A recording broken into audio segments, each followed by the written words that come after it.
Kanzaki is definitely one of the most disappointing characters in the series.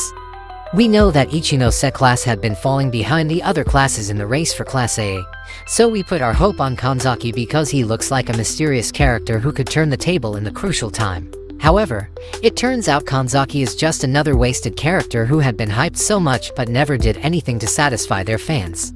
Not only did he not do anything, Kanzaki was constantly giving such a disappointing performance in the exam, with him begging for Horikita mercy at Volume 12 as the peak of his pitiful performance. No action, talk only. That is the best sentence to describe Kanzaki character, and that is not an emotional judgment. Kanzaki always said that their class needed to change their ideals so they could compete with the other classes, but he himself didn't even try to fight. They need to change, but that doesn't mean Kanzaki will lead them.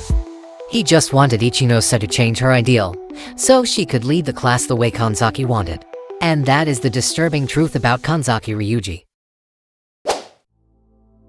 Let me explain it to you. Let's start by analyzing the students of Class B.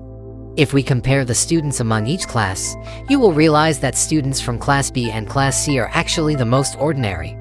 Not the worst, not the best, and most times doesn't even have any notable quality. Students from Class A are the best by school judgment, and even if most students in Class D are idiots, there are still a few extraordinary people mixed among them. Class C was lucky because they have Ryuen, who is proactive and brings actual results even though his method is questionable.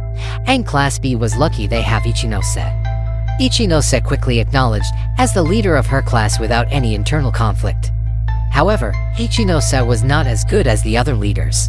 She is not someone who is naturally talented like Sakayanagi, or an evil person like Ryuen.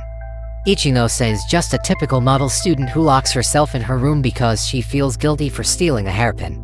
She is simply a good-hearted person who didn't want to hurt people. According to Kanzaki, Ichinose has an extreme aversion to conflict, and that's why competition to reach Class A is not suited for her. Ichinose is just a regular student like Horikita, but while Horikita had Ayanokoji behind her, Ichinose didn't have anyone who could guide and guard her back. On the contrary, she was heavily trusted by her classmates, and that trust became a burden for her. She tries to make everyone happy, and the best way to achieve that ideal is by following the majority vote.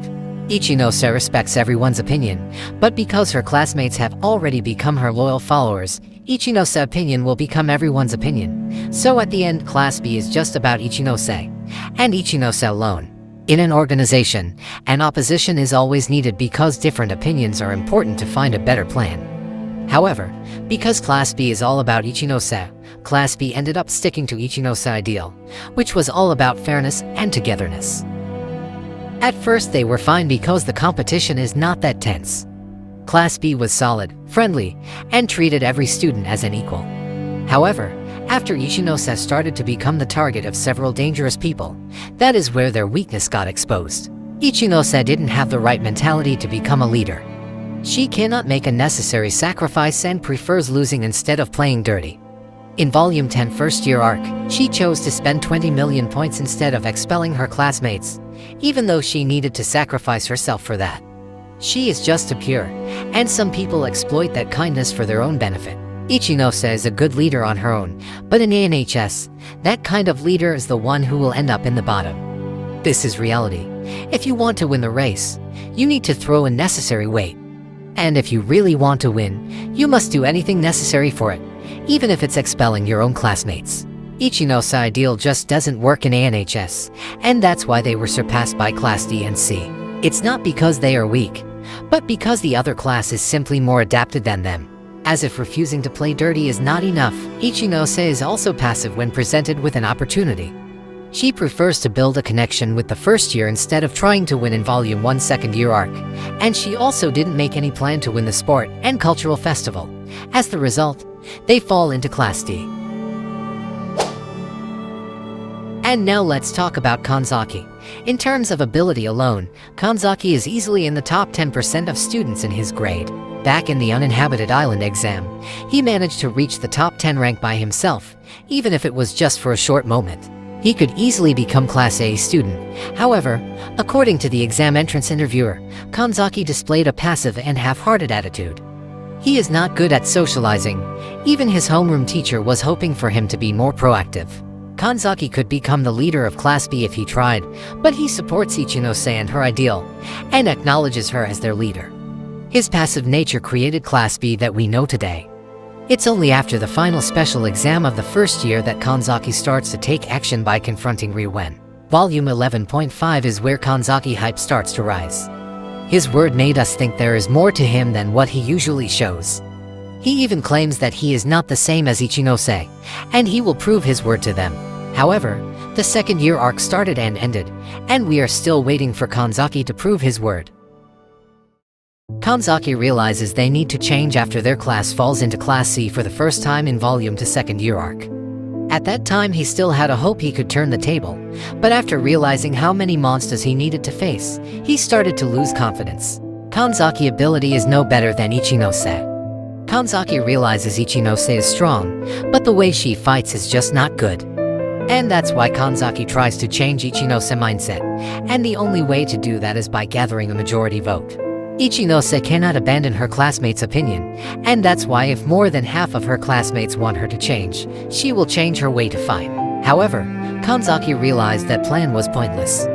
In the unanimous special exam, no matter how many times Kanzaki pushed his idea to change the way they fight, not even a single person supported his idea.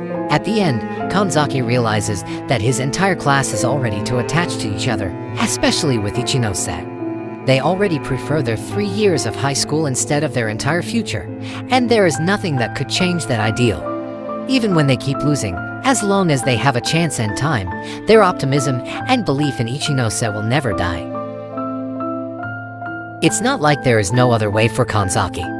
Even if the entire class disagrees with him, he could act behind the scenes and do all the dirty work alone. However, he is not Ayanokoji. Kanzaki doesn't have that kind of capability to become the shadow ruler.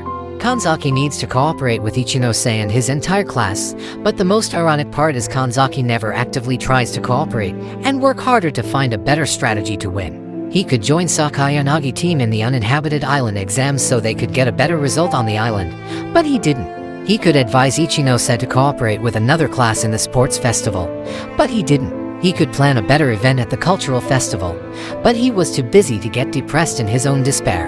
And guess what he did in the final special exam? He begged for mercy. Instead of trying to fight and showing what he is capable of, he chose to admit that he is just a fool who cannot do anything, but always demand the higher-ups to stop taking a foolish action in this world of capitalism. This is quite disappointing for Kanzaki to turn that way, because back in Volume 0, Atsuomi already gave him advice that he still remembers up to this day. If you don't have the power to help, you can run away or ignore it. But if you have the power and don't use it, you are a fool. So, which one is Kanzaki? He doesn't have the power, but still cannot ignore the condition of his class. He tried what he could, but still ended up like a fool. I'm not sure what else we need to expect from Kanzaki. Instead of fighting and losing like a knight, he chose to gather the classmates who share the same belief as him. His plan is not entirely without hope. There must be students who are not satisfied with their current condition but keep quiet because they don't want to become the minority. If he manages to gather those students one by one and finally gain the majority vote, Ichinose will have no choice but to change. However, his plan has two major weaknesses. First, there is nobody who knows when he will succeed with his plan.